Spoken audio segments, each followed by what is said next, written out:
is that every tree around acts as sort of pinhole camera. As the sunlight streams between the leaves all over the pavement, you see tiny little images of the sun with that little bite taken out of it. And you can sort of watch the eclipse happening by staring at the sidewalk under the trees, and these little circles and crescents becoming thinner and thinner as the moon passes across the disk of the sun.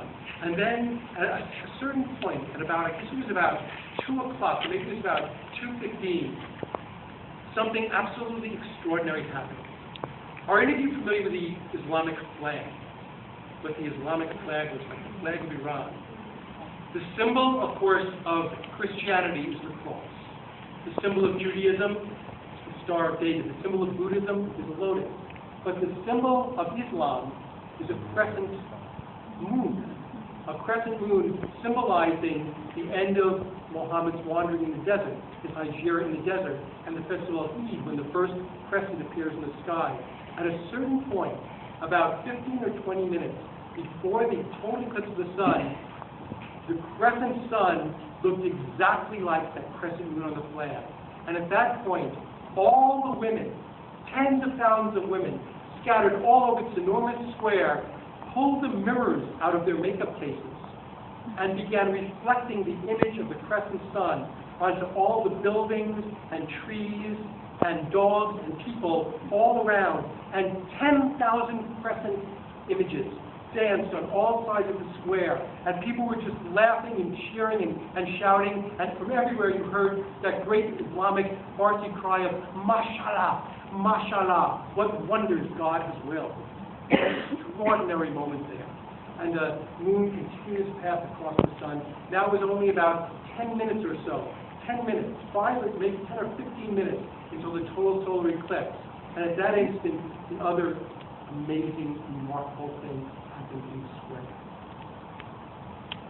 About 50 feet from me, maybe as far away as that wall, in this whole crowded square, a group of big young men, all with big beards, wearing the traditional Islamic, hats that they wear in the madrasas, the schools, opened up these carpet bags they brought with them, and they pulled out automatic weapons and American flags. They rose to their feet and began firing the weapons in the air, hoisting the American flag, and burning them in front of the whole square. There was media everywhere at that event. Al Jazeera was there. Italian television was there, German television, French television, all the media from all over Europe and the Middle East was in that square, and like ants to honey, they all came streaming in from all directions to film this anti-American demonstration right before the eclipse. And as that happened, the most extraordinary thing in my life of travel occurred. All of the Iranians sitting around me, all of the families, the mothers, the children, the old men, without a word to me, some of them without even a glance at me, rose to their feet and formed a circle around me. I hadn't told them I was American. I guess you don't have to.